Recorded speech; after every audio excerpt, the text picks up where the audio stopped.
All right, folks, Brian Blessing here at BangTheBook.com in Las Vegas. Glad to be with you. Marquee game coming up in the NFL this week. Let's focus on Houston's at Baltimore. Baltimore's laying 4. Total on the game is 50. Two quarterbacks could put on a show here. You got Lamar Jackson and you got Deshaun Watson. You know, both defenses practice against these type of similar quarterbacks with that scrambling and mobile ability.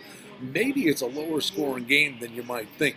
But the bottom line is, I'm wondering, and I mentioned this to Adam Burke on the Sports Betting Podcast on Tuesday, might we not be overthinking this a little bit? Yeah, the Ravens, nice win over the Patriots. I think the jury's out on the Patriots a little bit. That was the first really tough game the Patriots played. You know, this Houston team, you look at their record, they lose by a deuce to New Orleans in the opener, could have won that game.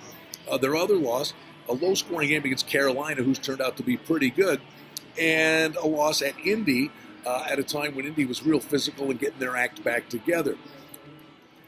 Last year, Houston had a 9-game winning streak. Do we give these guys enough credit? When Will Fuller's healthy, it takes the heat off Hopkins, and Watson is mobile, and believe me, he'll want to make some noise in this game because Lamar Jackson is the wow thing right now, NFL-type season. Deshaun Watson's going to sit there and go, wait a minute, not so fast.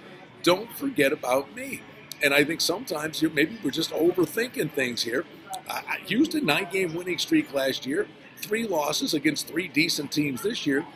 Hey, that's a lot of points on the road. Got to side with the Texans here. Take a look at this game. It's going to be a fun one. I think it's going to be lower scoring than maybe a lot of people expect. And don't forget now that cold weather's hitting the eastern seaboard. Weather's going to be a factor in a lot of these games. But listen, Houston catching those kind of points, got to believe they feel a little bit disrespected. Always invite you to check out the Sports Betting Podcast with our buddy Adam Burke. You can follow me on Twitter at Brian Blessing, and you can follow us right along here at Bang the Book.